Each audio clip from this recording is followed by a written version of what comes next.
Okay, we have to be careful sometimes with the Newton Raphson method because sometimes it won't work. So here we have a cubic.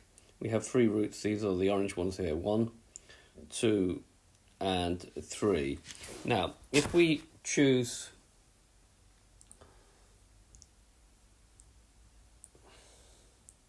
our x value, our initial value, too far away to find this root,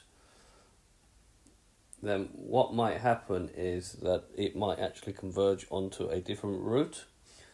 Okay, so you can see if I move this closer, it will then, to the actual root, will actually converge onto the root that I initially wanted to see.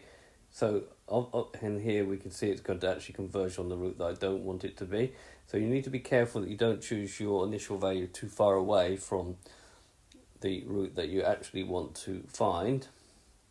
Also, take care in this situation. For example, if we took our initial value there to find either this root, or this root, then we picked it like at the virtual turning point of the curve, then it's obviously not going to find any root. It's just not going to converge. So you need to be just careful.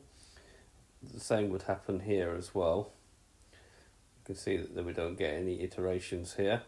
As soon as we sort of move it past it, we can't find this one.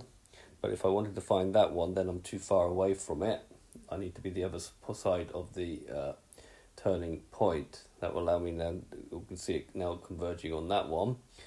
And just repeat, if I have it that side of the turning point, there's no way that the iteration is going to find that root is going to converge onto the other root there. So you have to take some sort of care in trying to make the initial choice. So make sure you have a good choice of your initial value. Okay, this has been a video just to show you some of the possible cases of failure. This GeoGebra app is in the notes of the video for you to play with. I hope you've understood, and I thank you very much for watching.